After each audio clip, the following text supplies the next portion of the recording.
and gentlemen. My name is Deirdre Ní Raghallaigh, and I'm the returning officer for this plebiscite. Just before we kick off, I just want to go through some housekeeping. First of all, obviously, if we do have to evacuate, there's stairs on this side, and if you go down the stairs and out the west doorway, and we congregate at the rates office across the street. There are toilets on the lower ground floor, so you can get the lift down to the lower ground floor, or it's 2 flights of stairs. The proceedings, just for your information, are all being broadcast on the web. And there's no photography, because to maintain the secrecy of the ballot, you're not allowed to take photograph or do other recording of the count. So that's the housekeeping piece. We'll move on then to the legislation. Just so everybody is clear, it's the Local Government Business Improvement Districts Act 2006, and the relevant statutory instrument is 166/2007, which is the Local Government Business Improvement Districts Ratepayer Plebiscite Regulations 2007. I should have done this first. This is our Ord Vera, Micheál McDonagh, who is obliged to oversee the opening of the ballot boxes. I'd like to introduce you to Vincent Norton, who is assisting me on the count here today. And we have Stephen Dodd, barrister, who is providing legal advice to me in my role as returning officer. And we've Councillor Rory McGinley, who is chair of the Finance SPC. And we're joined in the gallery by Owen Keegan, Rose Kenny and Cathy Quinn. So the counting staff are here, and they're all members of staff of the Chief Executive's Department in Dublin City Council. Now, I will remind you all that every person here present is every person attending the proceedings in connection with the issues receipt of counting of ballot papers shall maintain and aid in maintaining the secrecy of the ballot. So we're all obliged to assist here in maintaining the secrecy of the ballot. Unlike you may have attended other counts for local elections, general elections, these ballot papers have the names and addresses of the companies and have signatures on them. So, it is even more important that we maintain that secrecy. Before we open the boxes, I'm going to give you a brief overview of the process so you'll know where we are at various stages. First of all, the opening of these are the 2 ballot boxes, and we will be opening them in the presence of the Ord Vera. These ballot boxes have been transported and were in the presence of 2 staff members since polling closed at 12 noon today, and kept securely throughout the polling period. After that, you will see the opening of the envelopes by the counting staff and removal of the ballot papers. The next stage will be the counting of the ballots and cross-checking, so that we have an overall total of the ballots that were cast. The next stage is that this again we are obliged to do under the regulations, is to check the ballots against the electoral rolls, so to ensure that they are a valid ballot paper. So at this stage, some duplicates were issued during the plebiscite, so if these originals are cast, they will be removed.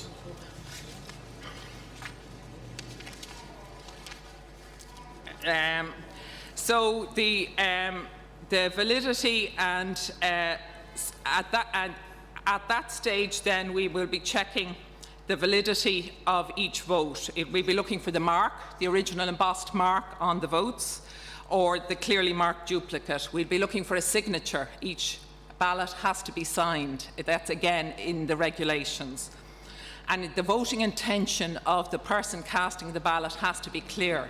So either there's a mark, a tick, an X, a 1 in one of the boxes. At that stage, we'll be looking at I will be adjudicating on possible invalid votes. Then we will issue the total number of valid poll. At that stage, the counting staff will divide the votes into yes and no votes, and these will be cross-checked by different teams. And so at that stage, the final returns are added, checked and announced. So I'm letting you know the stage. I'll give you more detail as we get to each stage. I'll call now on the Ord Mhéara to observe as the ballot boxes are opened, and this will be recorded photographically. Sorry. So I'll just ask the Ord Mhéara to.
The polling staff are just indicating that the ballot boxes are empty and they'll be placed for display in front of the Lord Mayor's seat.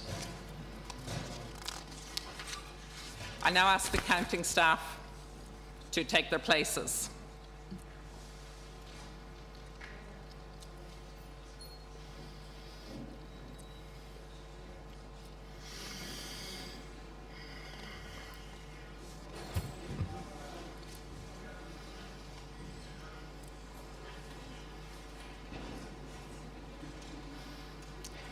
Just again for clarification, you will now see the counting staff open the envelopes, unfold the ballots, and which are generally the prepaid envelopes, but sometimes people send them back in other envelopes, or it sent them multiple ballots in the same envelope.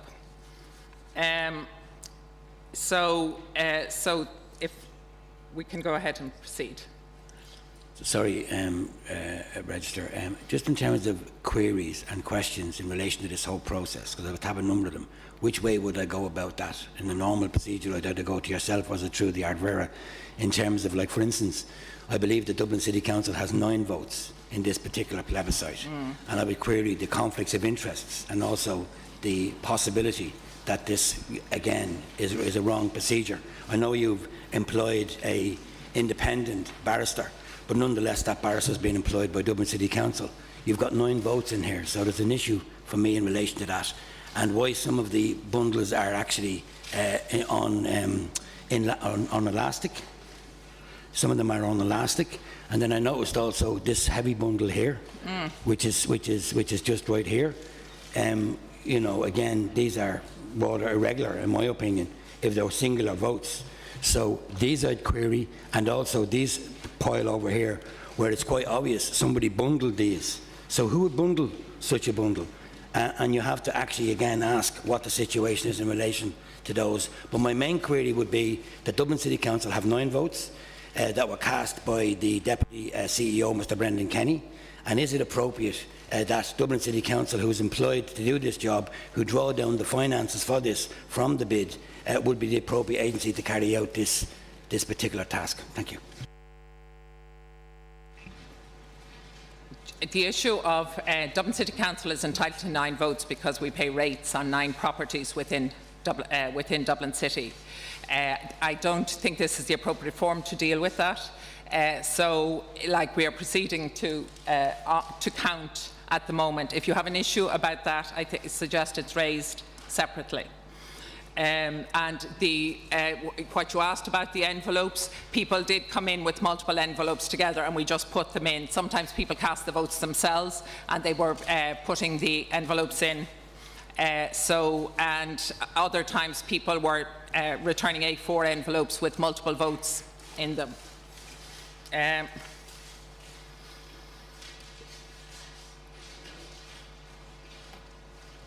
So I'm only, as I say, I can't speak to the Act. I am the returning officer for the plebiscite here, and that's all I'm going to address.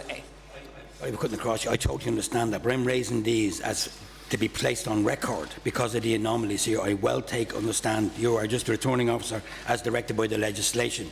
You know what I mean? However, I'm a person who is an elected councillor who is interested in these anomalies. They must be recorded in that respect. Also, you are employed by Dublin City Council, so you're not independent. Dublin City Council has 9 votes in this, as you rightly stated out. Again, there's issues here. I know the legislation doesn't deal with that, but it would be inappropriate for me if I didn't raise these issues in this forum so that they are recorded, so that you know. But you can't speak to them because you're directed as such. But there is an anomaly here, and we need to state these matters, and we will be stating these as we go along. Your reservations are noted. Thank you. Thank you.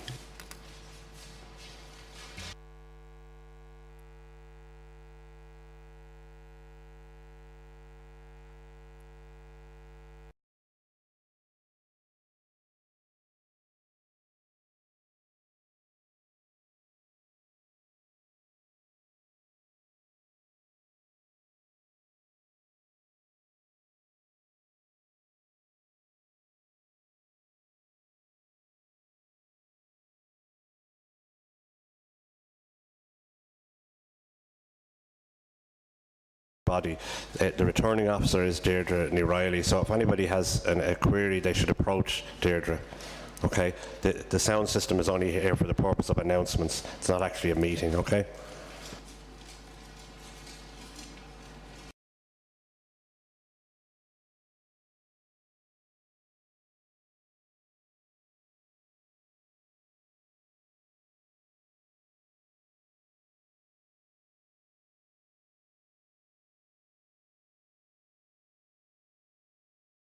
Space to work. Can those envelopes be retained? Yes. Oh, thank you.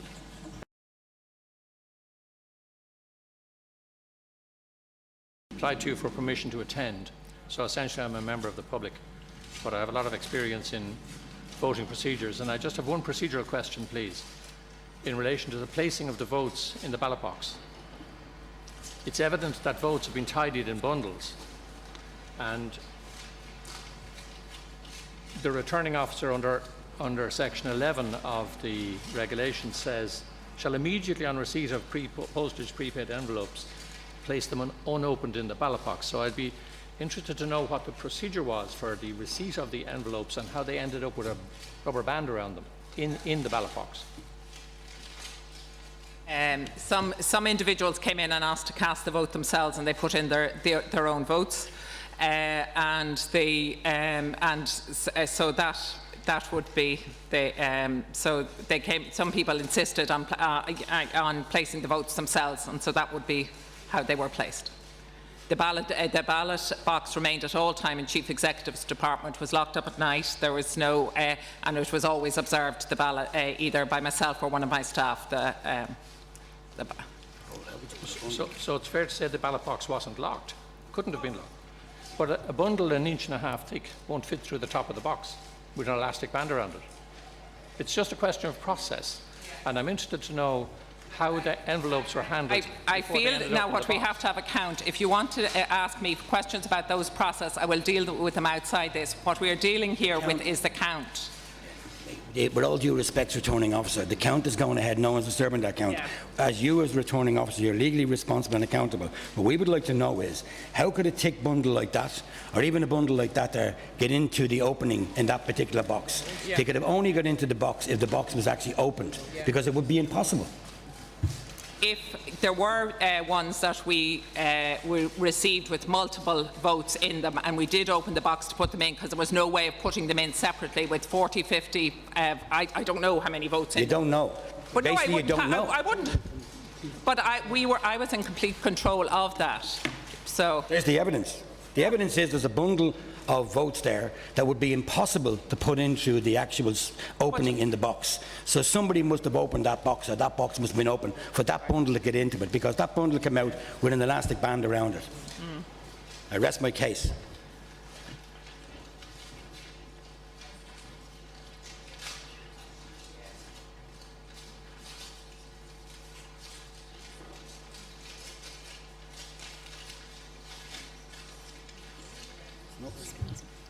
it's just, I'm just clarifying there, because you're making an aspersion here, is that there would be two ways. One is they come in the post with bands on them, or people turned up to cast them with bands on them. There were votes that were in A4 envelopes that had multiple votes in them, and I, as a returning officer, had the key in the safe, so I was able to open the box and put the envelope in. So again, that's an unusual process, I'd have to say, that you actually opened the box to put these in, when you could have simply taken off the elastic band and put them in one by one. There is no requirement in the law for them to be in individual envelopes. There is no requirement in the statutory instrument for them to be in individual envelopes. There is a requirement, though, that the box is locked. Who opened it? This was locked and under my control.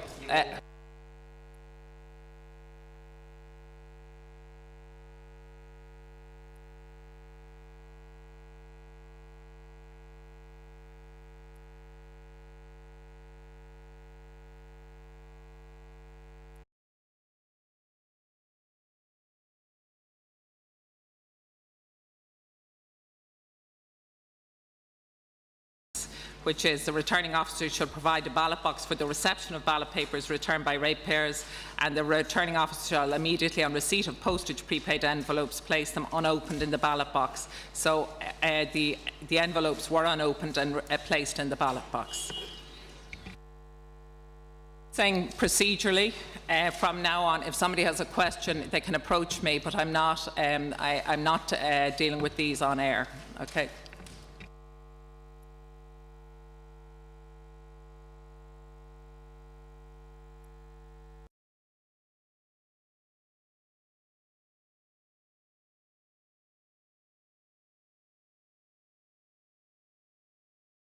Some people returned the ballot paper with the accompanying letter. We're just removing that letter.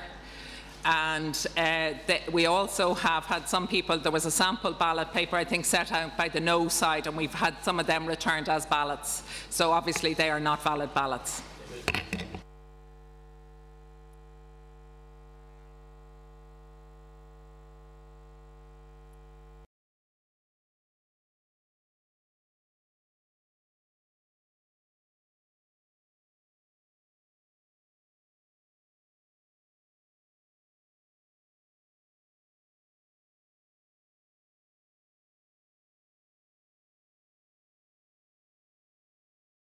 Were returned together and stapled together, so we're just removing the staple where there was multiple ballots returned in the same envelope.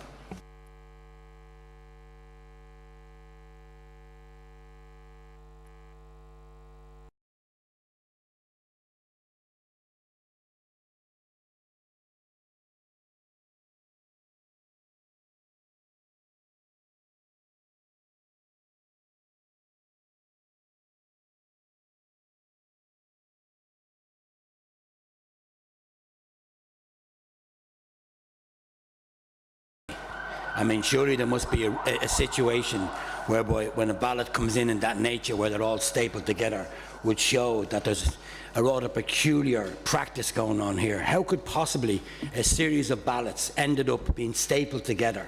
I just simply don't know, when they're not in an envelope in separate ways. Again, I'm just raising these matters. I think they should be raised in full view of the public. It's not a secret ballot. The only thing that's to be kept kind of confidential here is the name and number on these ballots. But I think it's appropriate, you know, that what I'm asking you is actually heard in public. I find this to be rather very unorthodox and deeply suspicious. Councillor Flynn, there's no way I could know what's in an envelope because the envelope is sealed. Somebody returning officer collected these votes and put them together in this manner, which is rather peculiar. A lot of ratepayers have multiple votes. They have 9 or 10 votes, and I'm not dealing with... Returning officer, just through the chair, Councillor Flynn shouldn't be saying that, you know, there's nothing suspicious. All these votes have to be valid votes in order to be counted. It's the exact same process that applies in any other count. So I don't think it's helpful to be you know, misleading people to casting aspersions when everything is above board and valid, and the voting procedure is very well defined in legislation. Councillor McGinley, that's not your role, so I'd ask you to refrain from making such remarks about me. Okay, just don't be making such remarks. I'm a public representative. I chair the Finance Committee. My suspicions are raised, so you don't start, you know, causing aspersions around me. I have a valid point to be made here, okay, a valid point. And that's all I'm doing. Well, okay, Councillor McGinley. And I have a valid point to make, Councillor Flynn. Well, you make your valid point, but don't personalise it to me, Councillor McGinley.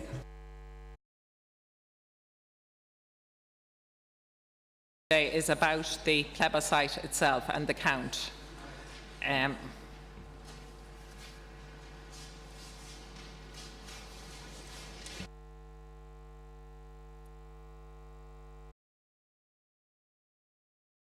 Mainly of over 167, just the letter that we sent out with the material.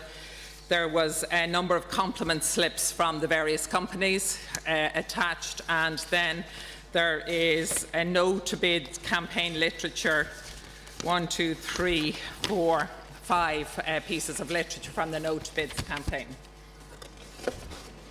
and also 2 housing applications. So that's.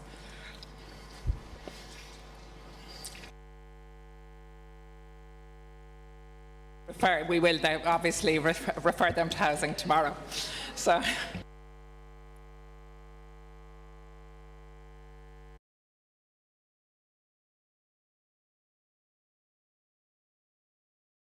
The counting teams 1, 2 and 3. Now they are going to proceed to put their votes in order. We're required to check them against the electoral roll, so they're proceeding to put them in ballot number order.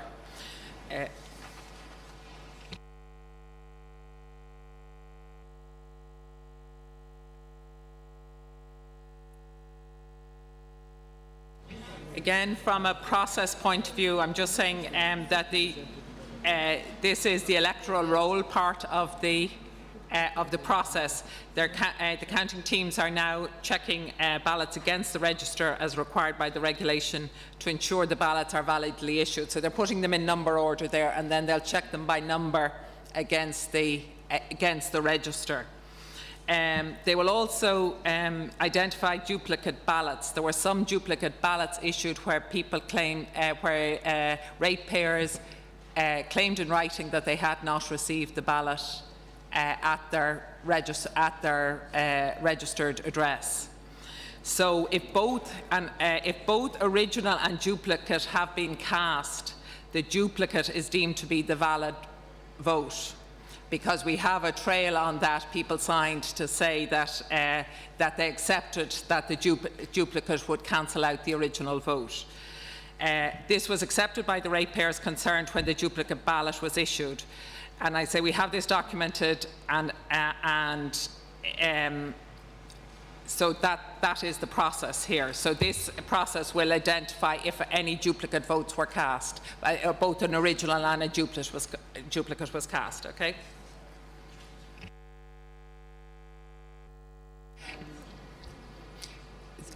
just to let you know, the staff are taking a comfort break for 5 minutes. I suggest you do the same. We had there were three additional letters, ballot paper letters identified in that cycle, and one clearly forged ballot. Okay.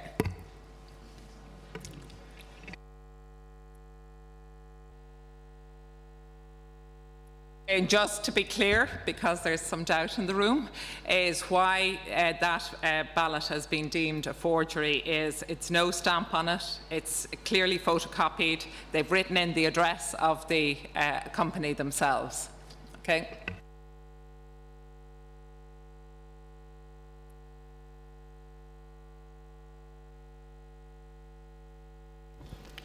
Just so you're all aware, we've turned the top one in each of the pigeonholes upside down so that there's no danger of anybody being able to read the contents.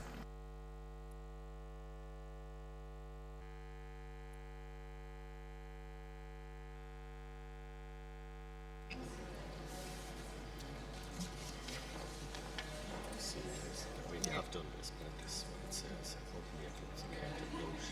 The ballot papers, yeah, so I'm not required to enact it. Yeah, so. Thank you.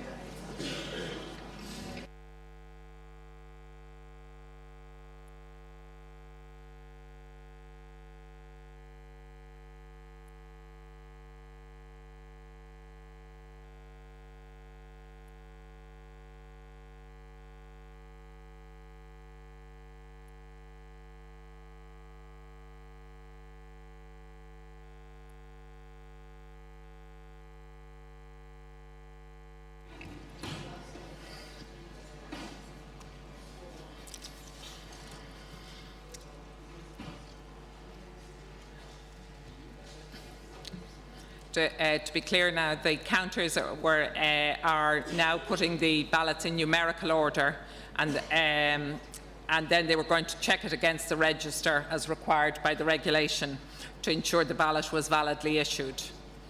And this is the stage where they identify duplicate ballots.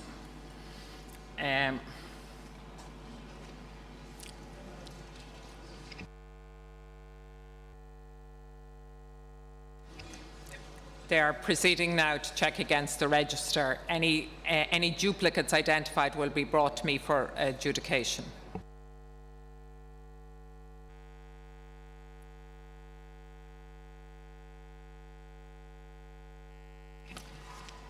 I've been brought to an original ballot and a duplicate ballot, and as agreed in our procedures, the duplicate ballot will be accepted. So we're withdrawing the original ballot in that case. Pardon? No, they didn't. Okay.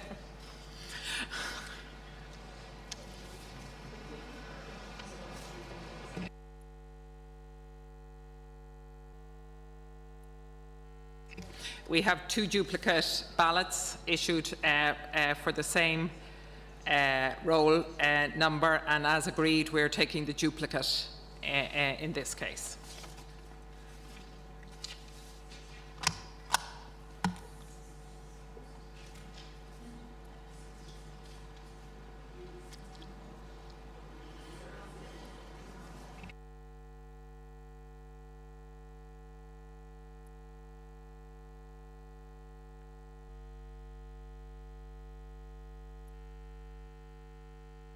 We have a third duplicate ballot, and as agreed, it's the duplicate that is accepted, and the original is withdrawn.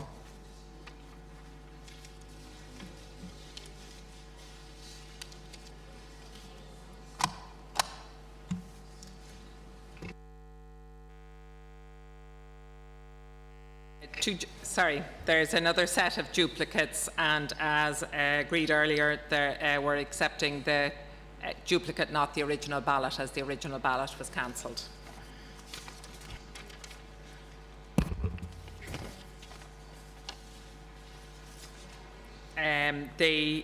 Again, it's two votes cast for the same electoral roll number.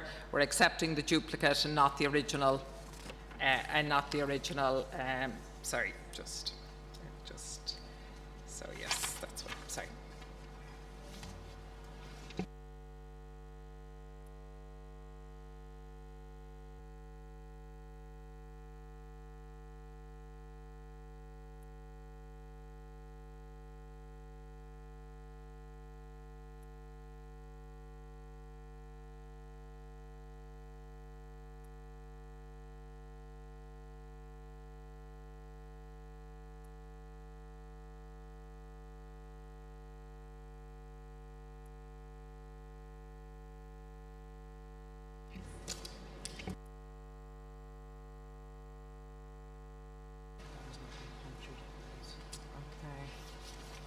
Okay, so it's not.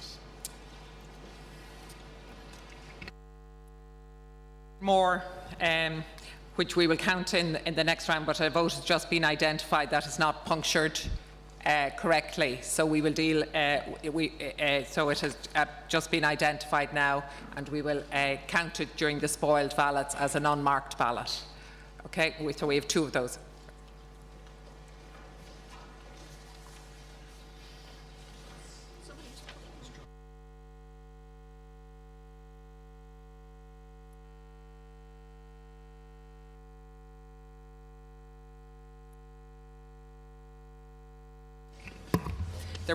The three counting tables are proceeding to check the validity of ballots and spoiled votes. So the votes are accepted as valid if they have a mark, signature, marked as duplicate, and there's a clear intention of voting.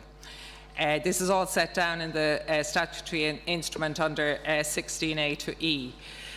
All original ballot papers contain the requisite mark, and duplicates are clearly identified as such.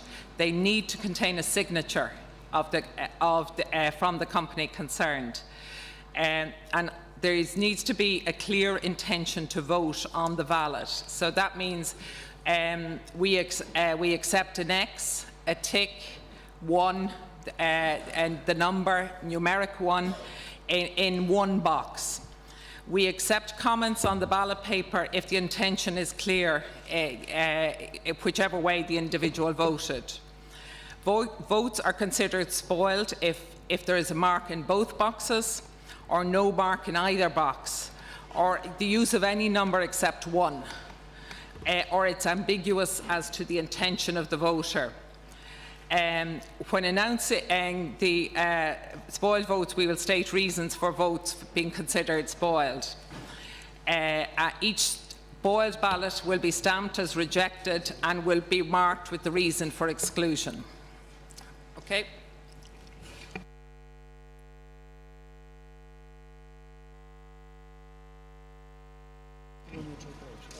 Yeah. What one is that? Yes, that's the...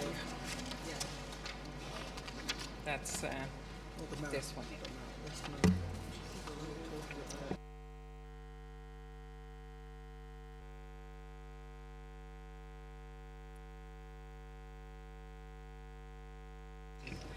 Okay. There are those two. Yeah, that's yeah. They're for want of a mark. Yeah. We have 7 votes for adjudication from table 3. So There's no vote. there's no that's one under B. This one here has no vote or no signature, so it's being eliminated. This one here has no vote in the yes or no box. This one here has no vote in the yes or no box. This one here has also no vote in the yes or no box. This one here does have a vote in the no box, but it's, what, is that a signature? It is, yeah. It's a signature. It is a signature. I'm ruling this one valid.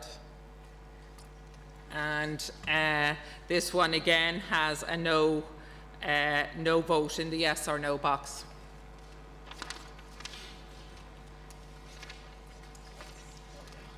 Okay.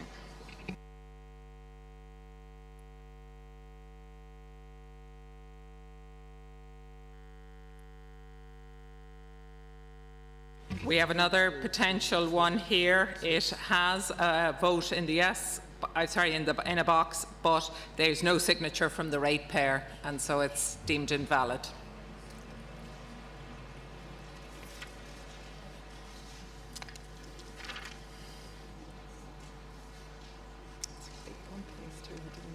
Big companies, Tesco and these, I didn't. Sorry.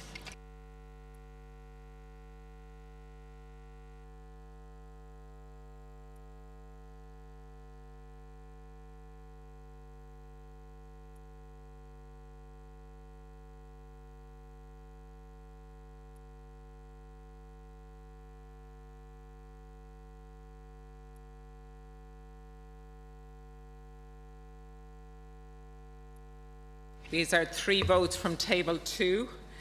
Again, there's no vote in the yes or no box. It's clear. That's clear. Yeah. This one is, there's a slight mark in the yes box, but I think it's clearly a no vote, so we're deeming it valid. And the last vote, there is no vote in the yes or no box, so we're deeming it invalid.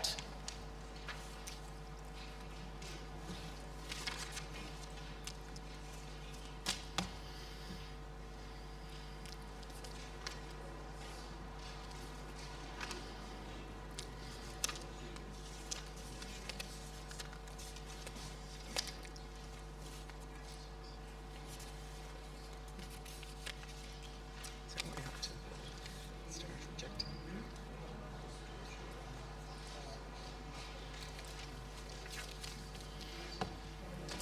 Oh gosh. There's 18 votes here identified in table 1. There's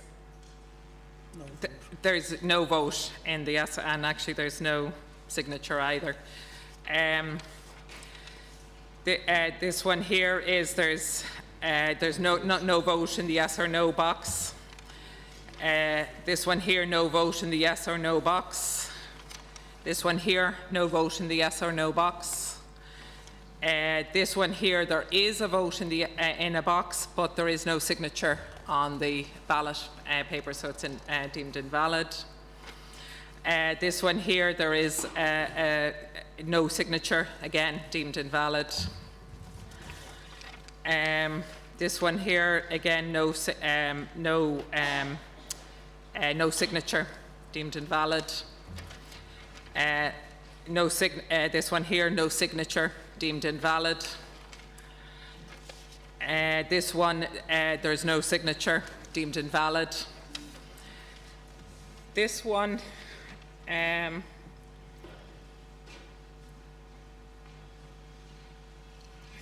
It's not a signature. yeah. No, it's not a signature. Yeah. This one here, there is no signature from the ratepayer, so it's deemed invalid. This one here is also no signature, it's deemed invalid. This one here, no signature, it's deemed invalid. This one here has no signature, it's deemed invalid.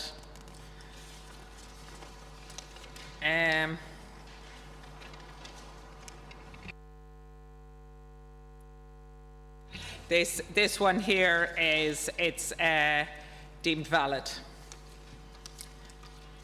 This one here, there is a mark in both boxes, but one is quite clearly scribbled out, so I would deem that valid.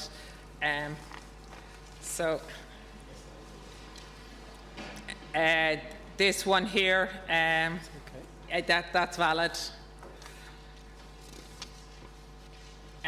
This one here is, yeah, there's mark in both boxes, but one is clearly been rubbed out, so it's deemed valid. And ooh.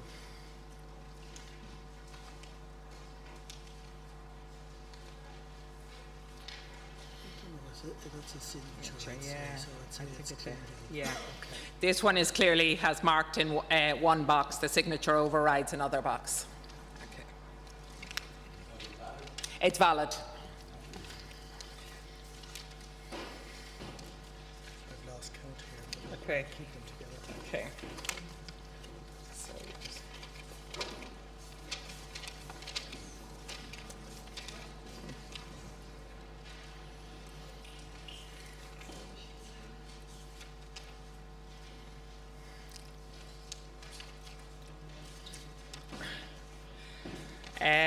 one more from table 3, and there's no signature of a ratepayer. I'm deeming it invalid. So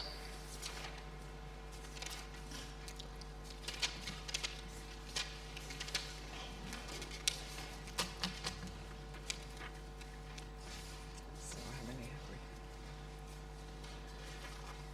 I don't count them we? Yeah. because it's too long. Yeah. Okay. I have them in order. Sorry, when I state the ballot poll.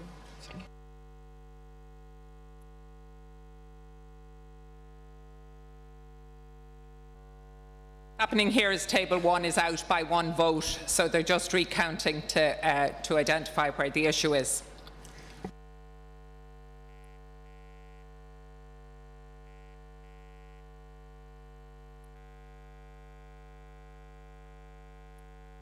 The total poll is 1583, and that excludes the duplicates and the additional material that was withdrawn, the additional letters.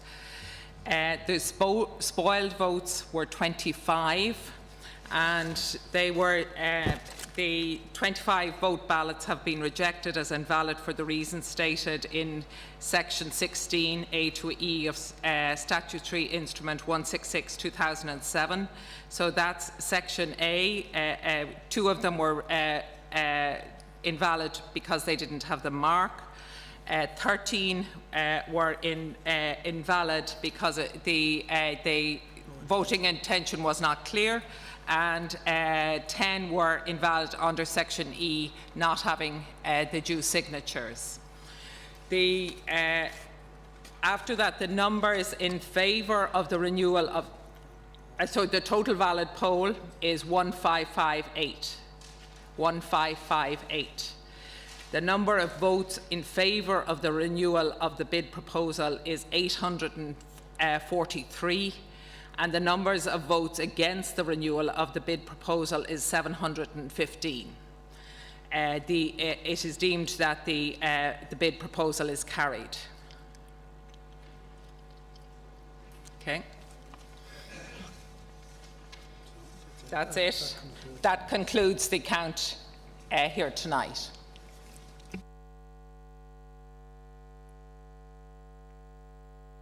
I'd just like to thank our counters who put in a long time here tonight, and Vincent, Michael, Una, and and good night. Thank you.